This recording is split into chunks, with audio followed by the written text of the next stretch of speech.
What do you aim for in negotiation? So there are plenty of very, very good counterintuitive strategies which are very powerful. One of the things you should aim for is to get the other party to say that's right. Now, as simplistic as that may appear, I'm going to tell you a story which is so powerful that you'll fall in love with this strategy and you'll try to use it with every negotiation that you go into. So this is narrated by Chris Voss, ex-hostage training head of the FBI. So there was a kidnapper and there was a hostage. And the kidnapper was negotiating with a policeman called Benji, I think in some South American country. Benji was being coached by Chris Voss.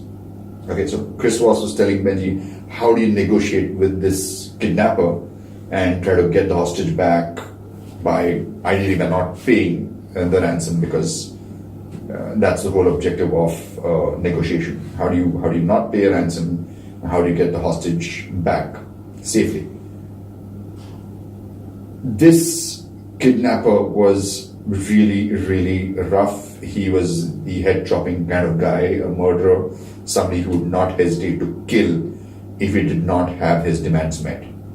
Okay, so he's negotiating with Benji, and Benji learns from Chris Voss that he is to get the kidnapper to say, that's right. Okay, that's right, not you're right. If a person tells you you're right, that means he wants you to get lost. Right? Because he's like ending a conversation. Yeah, you're right. Okay, now leave me alone. Get off my face. Okay. When a person is saying that's right, that means he understands that you understand what he's feeling. Right? So you got to make him feel that you're understanding what's going on in his mind. So Benji had conversations with this guy and he empathized with him. He tried to talk to him in a way which said, I understand you must be feeling very frustrated. I understand that you feel very bad that your people were killed. I understand you're a freedom fighter for your cause and all that. So he kept on giving him messages that he understood what's in his mind and the emotional situation that he's in without agreeing with him. Okay, so that's something that many people get confused about. They think of empathy as agreement. Empathy is not agreement. You could empathize with a murderer. You could say, I can understand your rage against the person you murdered. It doesn't mean that I'm justifying the act of murder. It's not the same thing. Okay. Right? And that is very, very powerful, because one of the greatest human needs is to be listened to and understood.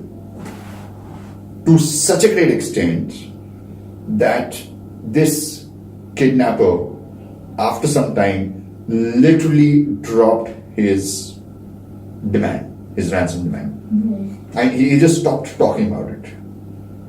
And after some time, he let up on the security of the hostage.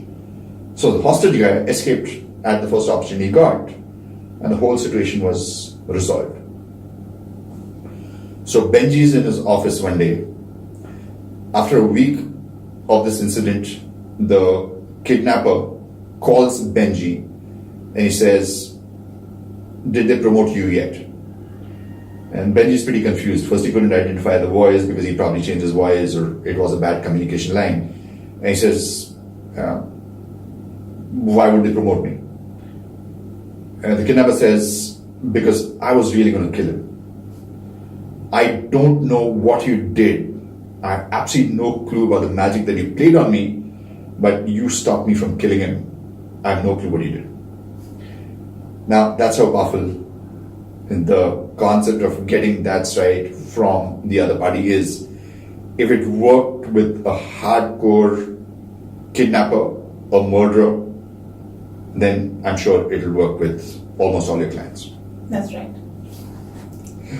So I hope you're going to say that's right when I suggest that you watch the next video.